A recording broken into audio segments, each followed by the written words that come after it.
Have you ever been gaming or working online classes and your internet service constantly gets interrupted? First Nations Fiber is about to ensure that just won't happen again. Get ready for high speed at a new level. Click on fnfiber.com and sign up today. First Nations Fiber, empowering people through connectivity.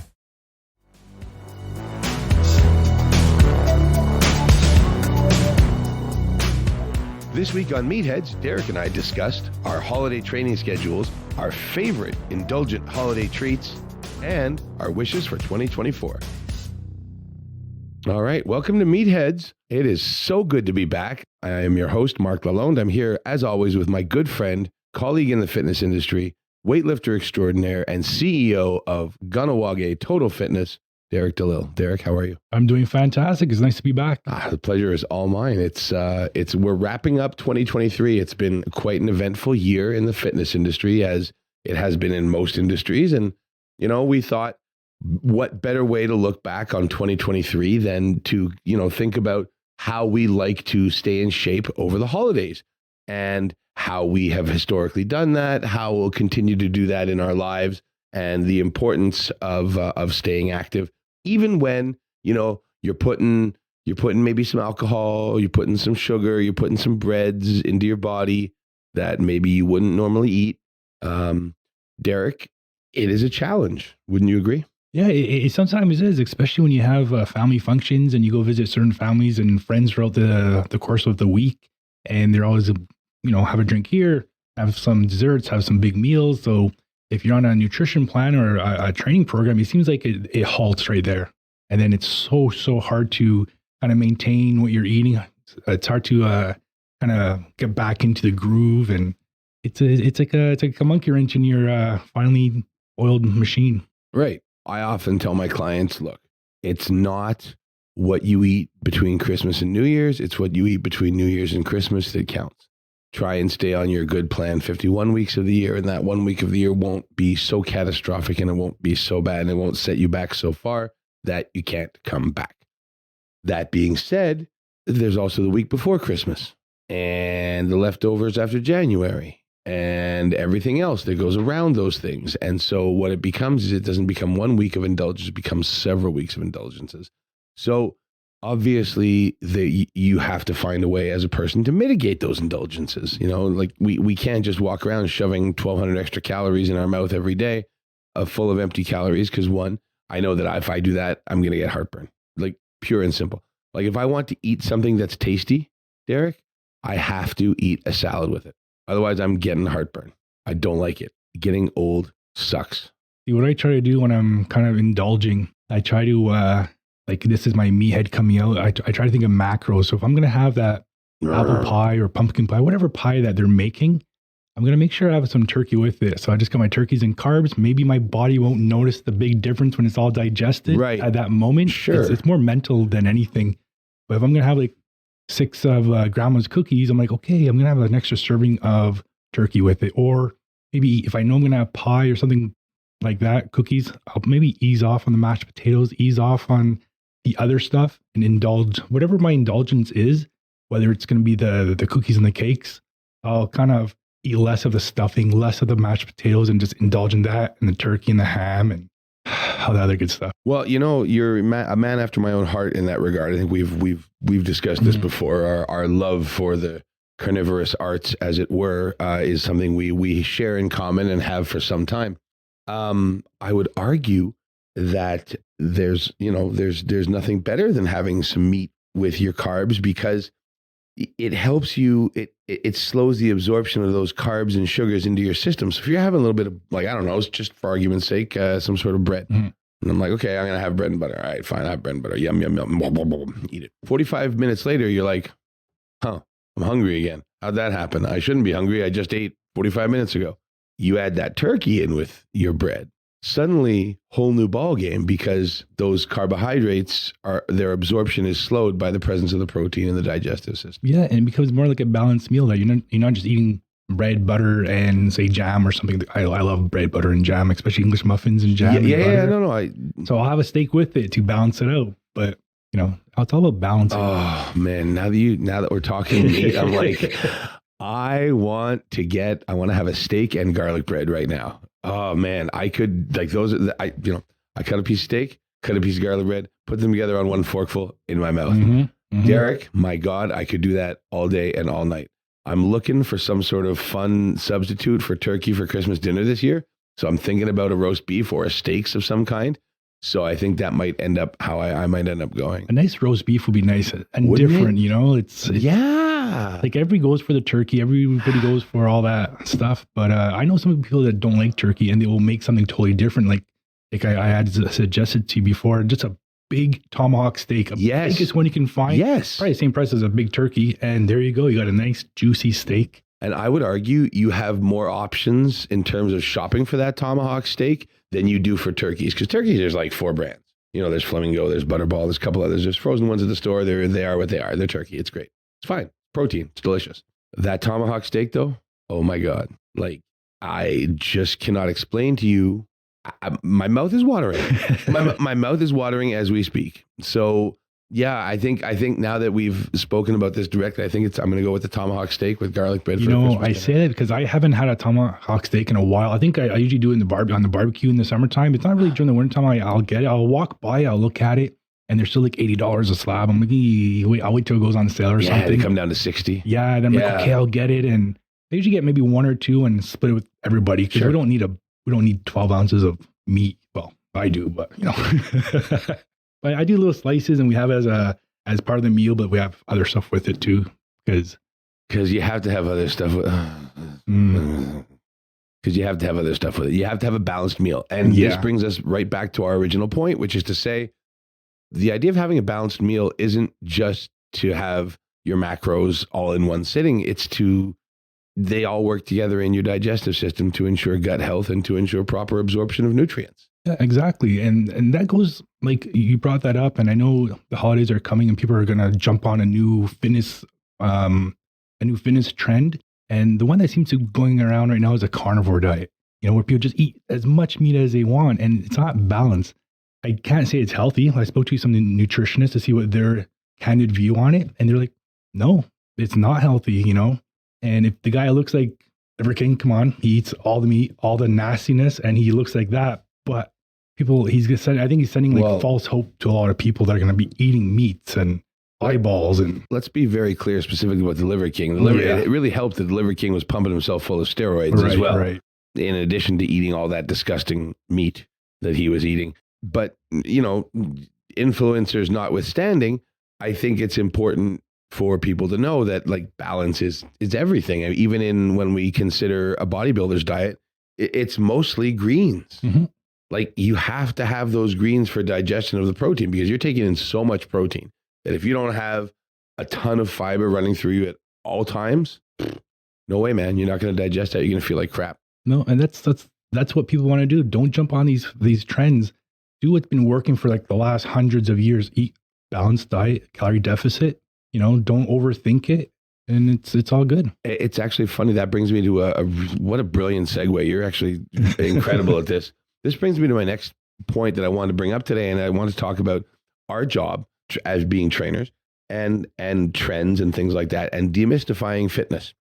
Schwarzenegger, the godfather of bodybuilding, said the fitness profession wants to make things complicated so that we get paid to uncomplicate it for them. It's a lot better to just do something every day than it is to pay some joker to show you how to do jumping jacks. Yep. Just do something, stick with it, maintain it, trust the process is what I've been telling a lot of my clients when I give them programs. Just trust the process.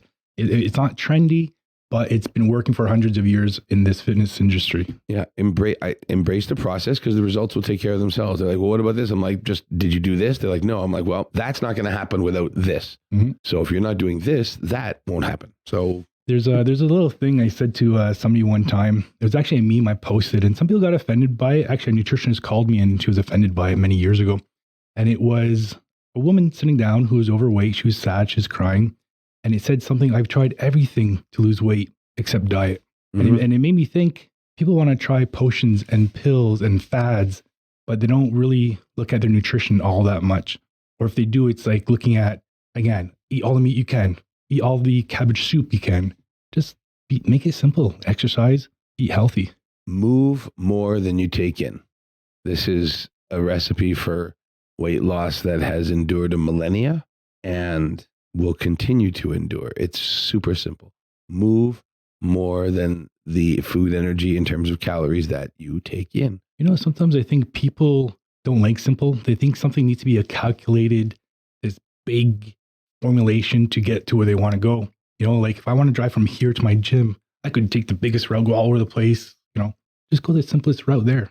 Simple. Don't confuse yourself by taking all these detours to be fancy to get there. Yeah, just move iron. Yeah. Just move iron. Move your body. Take in plants with your meats, and everything's gonna be okay. Starches. I'm with you. I'm not a potato guy. I'm just not. Mm-hmm. I don't like mashed potatoes. It feels like unnecessary, full up, flavorless crap to me. Give me, like what I'm now that we've formulated this idea in the last 5 minutes, I've been sitting here podcasting with you, and I'm like formulating what I'm going to do for Christmas dinner. Yeah. So I'm going to do like this recipe I have for steak frites. Mm-hmm. So I'm going to do the fried potatoes. Okay. So what you do is you microwave them like super high on blast with a plastic cover over top of the bowl for like 13 minutes. So they're almost cooked by the time. Then this whole time you're heating the oil. So you got hot oil. These potatoes hit the oil.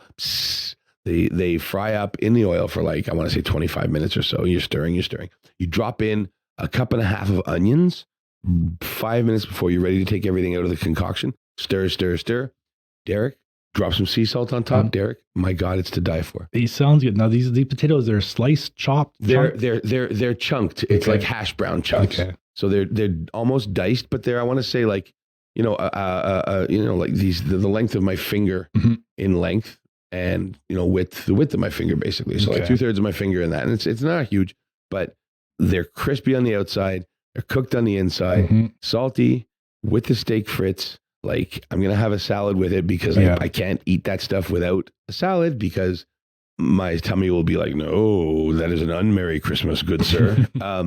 So that's just me, how that's going to go. So like now I've formulated it. I'm like, that is a really awesome. Fairly simple. Yeah. Fairly indulgent holiday meal. So that's what I'm going to go with. And that goes good with roast beef. Yes. And I love gravy, Derek. I think it might be my favorite food. That and chicken. Actually, speaking of which, we got to do our top holiday treats. Okay. Coming up in a little bit. That segment will come up. And one of my favorite holiday treats I had for supper the other night. And we're going to get into that in a few seconds. So we're going to move right along into our favorite holiday indulgences. Now, let me back this up a little bit. In the structure of this broadcast, what we're going to do is we're going to discuss our favorite holiday treats. Then we're going to discuss how we break down our holiday training so we can best digest those holiday treats. So if you're looking forward to something for January 2024 and you feel like you have overdone it, this might be the podcast for you. So Derek, I'm going to let you start. Do you have a favorite holiday indulgence? I've been to many families, and there's one of my good friends' mother. She made this dish, and she's from Newfoundland, and she calls it some kind of Newfoundland bread. I don't know exactly what it is. It's like bread. I think there's even some sweet potatoes and syrup. It just looks like nice, sweet, mushy mixture that none of her kids liked it, but I just kept on eating it. So I was like her favorite friend to come over, and I wish I would know the name of it. Let's just go with Newfoundland bread, for lack of a better word. I think Newfoundland bread works well. I love a dish that I've never heard of before. I'm utterly fascinated by some of these indulgent dishes I've never heard of. So now I'm immediately curious about Newfoundland bread. Mm-hmm. So I would ask that if you see that particular friend this holiday season, please do ask for the recipe. One of my favorites I had the other night, and this doesn't sound like a traditional holiday treat, but it was fried chicken and waffles. Ooh. Yeah. My significant other made fried chicken and homemade waffles and spicy syrup. And it was about the best darn meal I've ever eaten in my life. Now, I've had chicken and waffles before, but this was the best chicken and waffles I have ever eaten. So I'm going to go ahead and say that's my number one holiday indulgence, even though it doesn't really sound like a traditional holiday indulgence. I'm going to get into a few more in a second, but Derek, you must have a couple more. Yeah, I have another one that I don't get to eat too often because it takes forever to make. It's usually the grandparents that make it. It's chicken and dumplings, which is a favorite here in town. And I don't eat it too often, but when it's there, I'm like, yeah, that's when I saved mashed potatoes, put it aside, have the turkey, and just give me the bowls of that chicken dumplings. It's so good. And when is the dumpling like cooked in the chicken stew? It's all mixed up in that white. Mm-hmm. Oh man, I'm getting super hungry. Yeah, that is good stuff. And of course, when you eat it, it's heavier than heck because of dough balls. That's what it is. Yeah, it's just a dough ball. So you're done eating it. Like, oh my god, that's a lot. And that's when you start regretting decisions. But it's once a year, maybe twice on certain holidays.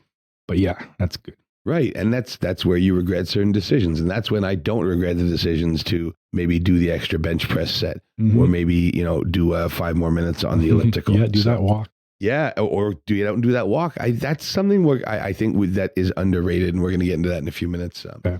We are digressing all over the place, but such as it is, it's a Christmas holiday, New Year, January podcast. And that's the way it goes, I think. So one of my favorites is a Christmas cookie that I make every year. It's a chocolate chip cookie, but I add 2 secret ingredients, one of which is I add to my cookie mix crumbled up Oreo cookies so that now inside the cookie is another cookie. Oh, and this is quite something.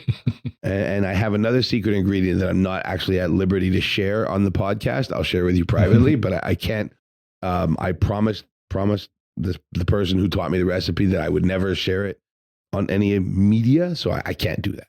But I will share that with you after the podcast, and I would challenge any one of our listeners to maybe think about what that secret ingredient might be to make just the very best Christmas cookie that there is. So, Derek, you're up. Well, this is kind of a memory from my late grandmother. She used to make these. I never understood why it was called mincemeat tarts, but it's actually like raisins in a sauce or something like that. And it's like little tarts, and she had like a little cap on top of it. And I used to eat that so much as a kid. When I go visit her, I'll just like eat it and eat it. It was so good. And I haven't really seen it around lately, or I think it's an old fashioned thing. My grandmother used to make it too, dude. I loved those mincemeat butter tarts. Yes, that's what they. Yeah. I didn't think it was meat. No. It was like currants or raisins or something. Because it said mincemeat on the can or the jar when she's making. I'm like, ooh, it's like a little meat pie, and you're eating it. Like, hey, this is not a meat pie. This is sweet and delicious. Yeah. Yep. Yeah. They make a version of those in the grocery stores now with like the butter tarts, but it's not the same thing. That I'm looking not for. even close. No. The tart isn't as crisp. The mince inside isn't nearly as raisiny or as like ambiguously gooey. It's when you bite it, the inside is like, you know what I'm talking about. See, my grandma's from England, so a lot of the things are from English traditions. There you go. Mine too. So a lot of the stuff she'd make was traditional food, and I'm like your Yorkshire pudding that she would have with the roast beef on certain holidays. It's like, yes, Grandma, can you share the recipe? She's like, no. Yep. But sometimes those recipes aren't even written down. They're just not memorized. Yeah, they're just like this, and it comes out. Yeah, like I make a Yorkshire pudding recipe that I got out of the joy of cooking. It was not passed down through family ties or by any stretch of the imagination. But I do, Yorkshire pudding. So roast beef, gravy, Yorkshire pudding. Good Lord, I'm going to go into a food coma in a few minutes over here. So that actually brings me to my very next favorite holiday treat, and that is roast beef and gravy. Every year on New Year's, I make a prime rib roast with gravy, Yorkshire pudding, roasted onions, roasted potatoes, frozen peas. My daughter likes canned peas, even though because she's weird. And so I make those two. So I have 2 different kinds of peas at this dinner table. Frozen corn, you name it. Like now your roasted potatoes, if your grandmother was English, she'd roast it in the oven and it always came out crispy. Very crispy. I never knew how she did it. I tried it many times. My ex-wife, who loves to cook, tried it. We can never get that recipe. And I don't know if it's lard that they used back in the day or pig fat or pork fat or beef fat, or I don't know, tallow maybe. Yeah, I've had some experience with that, and so here's what I've come up with, and it has to do with the tallow. You're 1,000% right. You have to. What I do is I parboil my potatoes before I put them in with the roasting pan. Okay, so that they're cooked before they go in. That way they can crisp up around. Nothing bothers that. So my potatoes go in with the roast, then they come back out. When the roast comes out, I take the potatoes out. Change pans, but you got to keep them in a metal roasting pan. Otherwise, they're not going to crisp up the way you want. Glass doesn't work as well as metal. It makes it soggy. Yeah. So what you want is a nice metal roasting pan. So you take your tallow, you toss it a little bit. Then you take a couple, like If you have some bacon fat left over in the house for anything that you've kept, sometimes I do that from the morning and I keep the bacon fat. I mix that with my potatoes, but some sort of oil and then blast the oven. So you have to grease the potatoes up, blast the oven to 450, put them back in, roast is out and it's resting, you're tenting it, and then you take your potatoes out 20, 25, 30 minutes later, crisp as you like. Mm-hmm. But it requires patience and a metal roasting pan. And time, and if it's my macros. We should have a Cooking with Marc and Derek show. Oh my God, we should do a cooking show. Holy God, yeah. 12 different ways to prepare beef. That would be awesome. And 15 different ways to prepare chicken. God, I love chicken. I think it's my favorite. Yeah, the chicken and waffles, man. I still can't get over that. I was with the spicy, I have this chipotle spicy oil. So I mixed it in with the maple syrup and made a spicy maple syrup. And Derek, holy, you know what? I had a craving for chicken and waffles last week, and I was in the West Island. There's a restaurant that makes this amazing chicken waffle burger type thing. Yeah. We never went there, but I was craving it so bad. I wanted to go. Which one are you talking about? It's a hamburger place, Jukebox. Jukebox. Okay. I have to keep that in mind because I live in the West Island too. The best. My son loves to go there. Yeah. No, I'll make a point of that. Like, oh God, I chicken and waffles, man, all day, every day, twice on Sunday. Yes, please. Yes, please. Now I'm getting even hungrier. It's almost lunchtime. It is. And so my last Christmas treat that I love more than anything in the world is I love cupcakes. I could eat 500 cupcakes if you put them in front of me. Cake and icing. And the more icing, the better. Like modern contemporary cupcakes have stacked the icing up to almost the same size as the cupcake. Mm-hmm. I'm on board with this trend. Yeah, my ex-wife owned a cupcake store in Burlington, Ontario, and she's have tons and tons of cupcakes, the filled cupcakes, the toffee crisp cupcakes. And trust me, I was bulking pretty good back then. I would imagine it was pretty straightforward for you to go ahead and nothing would have to go to waste. Nothing goes in the garbage. If you don't sell it, bring it home. We'll have it for dessert every day. Oh my it was God. One of my friends in the West Island runs a bakery called Crazy About Cupcakes, and her Instagram is Living Healthy Montreal. So I don't know how that juxtaposes, but it fits in the macros. Have a chicken on the side. Yeah, chicken with the cupcake. Well, I don't know if icing fits in any of the macros, but I love icing almost as much as I love gravy. It's pretty ridiculous. Buttercream icing? It doesn't any kind. Doesn't really matter. Like as long as it's sugary and sweet, yes, I'm on board. Like cream cheese icing. I don't want anything to do with cream cheese. I don't eat cheese. I won't touch it. I think cheese is disgusting in every way. Blah. But to each their own. So obviously we've laid out quite a few of the delicious things that we have enjoyed over the years. Why don't we get into it a little bit more now and discuss how we mitigate those? What's your training week like over say, just for argument's sakes, from Christmas to New Year's, talking about your training week? Well, see, I try to plan ahead, and I hope Christmas is on a weekend. I'm not sure what it's a Monday. It's a Monday, so it's chest day that I might miss. So yeah, unfortunately, I'll probably be missing that day, and I would probably either go the day before in the morning, because I'm a morning person, so I have my own gym, so I can go in the morning anytime I want. So I usually will get my workout in either in the morning and then be home in the afternoon. Of course, I'm going to take Christmas off. But the day after, life just goes back to normal for me. I'll just go there every day and maintain my regimen. I actually don't take Christmas off. Oh, you go too? Monster Gym is open 24/7, 365. And I take full advantage of that to head in and get my work done. Every year, we do Christmas with the kids, with my ex, with their mom. Then we usually have a brunch. And after the brunch, and I've filled myself up to the brim of delicious holiday goodies, I run off to the gym where I'm going to put in an hour, 10 times 3 weight sets. So three sets of 10 different exercises is how I would call that. And then I'm going to put in, 45 minutes on the rowing machine because, well, you have to. Mm-hmm. After all that. Yeah. And then at night, I'll walk my dog for an hour. So that's how I will train every year on Christmas. So Monday, obviously, I hate Mondays, so it's leg day. So I'm going to do legs on Christmas, whatever, if that happens to fall on a Monday. Boxing Day, I guess that's going to be, well, if that fell on a Monday, that'll be a Tuesday. So if we're talking about a Tuesday, we're talking about chest, triceps with a little bit of shoulders. So I'll do 12 sets. 2 of those will be shoulders. The rest will be chest, triceps. Next day, I'll do back biceps. Again, 2 sets of shoulders, 10 times 3 back biceps. Then Thursday is legs and abs. Friday is back biceps and abs. Saturday, chest, triceps and abs. Sunday, cross train. That's my training week. And I don't see that changing for any holiday season. No, see, when you're involved in fitness, we will make time to go in because we love it. We love the feeling of it. For people that are at home on vacation from work, it's a holiday for them. So it's even more reasons to just not go anywhere, So that's sometimes hard to get them. I'm a person who also doesn't like to go anywhere. I don't like to go anywhere, but I really love not going anywhere after I've expended physical energy.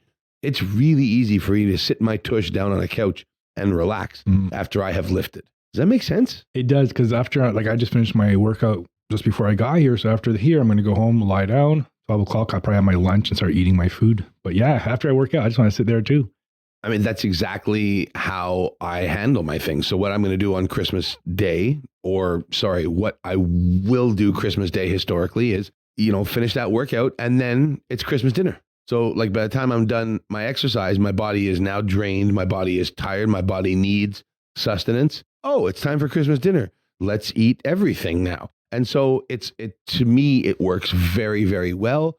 It makes me feel good. It makes me feel more indulgent, and I like eating. So it makes me hungrier. I love stuffing. Give me all the stuffing. Don't like mashed potatoes, but I do love stuffing. Oh my God. That's good. Yeah, stuffing's the best. What's your favorite holiday side? You know what? The only time I get it, I love cranberry sauce on everything, on meat pie, on turkey. It's one of my things. I love cranberry sauce. I'll even make a sandwich the next day with cranberry sauce, mayonnaise, turkey. Hell, there's even meat pie. I'll squish it in my sandwich maker. I love that. That's genius. Tortilla in the sandwich. There you go. Yeah. But you need the big crusty bread buns. Yeah. You need like Italian bread or some sort of ciabatta. It has to be a hearty bread, otherwise it's not going to hold all that. No. But yeah, that's I got and there's a recipe I saw on was it Ricky Lake? Not Ricky Lake. This cook show maybe 15, 20 years ago I used to watch as a kid, and she made this leftover Christmas dinner casserole. She put all her turkey, stuffing, everything that was there on Christmas dinner in a casserole, put cheese on top, put in the oven, bake it, came out, and it had looked like a lasagna casserole turkey dinner. It was awesome. Amazing. I wish I remember her name. Yeah, she's a little tiny girl. With a huge sandwich. So 2024 is coming very quickly, faster than I'd like, because all the years keep coming faster than I would like at this age. What do you hope to see in the fitness industry in 2024? Maybe a change, like personally or just in general from people. Whatever, broad question, you make the rules, my friend. I would wish in 2024 there would be less influencers, less cameras in the gym. I don't go to a public gym, but I see it, I hear about it, and and sometimes you see them making videos and they even have a tripod in front of their chest machine. Back when I trained at Monster Gym way back in the day, when it was Arnold's gym, way before Monster Gym, we didn't have cameras back then like that. Having it in front of you would be so embarrassing. Sometimes I'll take a picture of myself working out in my own private gym. I have the camera there. I'm recording myself just for self-motivation and promotion. And I feel almost embarrassed about doing it. Now, could you imagine 30 people walking by? Look at him doing chest press. He doesn't even have a chest. You know what I mean? It's just stuff like that. I don't know. I think cameras should be left out the gym. Wow. I can't believe you stole my item. It must be a common thing. I was gonna hope that, that commercial gyms would be like, no more filming. Yeah. It's problematic in terms of, what's going on in the background. It's problematic in terms of what goes on social media. It's problematic in terms of how it's perceived by most of the gym going public. It's a problem. And I think that as we go further along and the proliferation of cameras into the gym and people recording themselves and inadvertently recording others, I think is the biggest issue. Yeah. Mm-hmm. I think that's going to eventually lead to just a total ban. Now public gyms like a Monster Gym, Would you say it's private? Because people can be, well, it's a public area. No, it's private. It's a private area, and they have So the they right can to make tell the you- rules to, no filming. Okay. Like you can. Because you know how some people are, oh, well, this is public property. I can record the police doing investigations. 100%. You can record the police on public property, but in a private facility. Yeah, in a private facility, I'm pretty sure you're able to make the rules. So. They should do it then, unless they're doing advertising for the gym itself, and you got the trainers spotting whatever, but not Joe Blow. That's never how it happens. It's always somebody, filming themselves so they can put it on social media and get likes and attention. We're in an attention economy, and that's what brings them attention. And it's sad. It is, and that's unfortunate. So it sounds like we both have the same idea in mind for 2024. Even though I don't go there, it's just because I see it and it's cringy word. Like it's cringe word. It really is cringeworthy. And I find sometimes like when the girls are working out, okay, she's dressed to impress herself, just herself, nobody else. So when she's working out and somebody comes by, looks at her right away, like, and they're right on the camera and they're making a big thing about it. Yeah, here's my problem, especially if you are running an Instagram account. You don't get to complain about people looking at you when the entire point of your account is to get people to look at you. So you don't get to have your cake and eat it too. I'm not sure if that's the right expression there. I'm not sure anyone's eating cake much in the gym, but you see what I'm getting at. Yeah. Derek, it's been a pleasure. Thanks so much.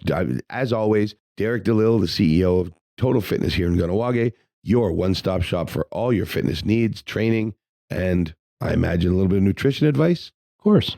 So, make the trip. It's worth it. I know you'll feel better right away. Derek, thank you so much. Thank you, buddy.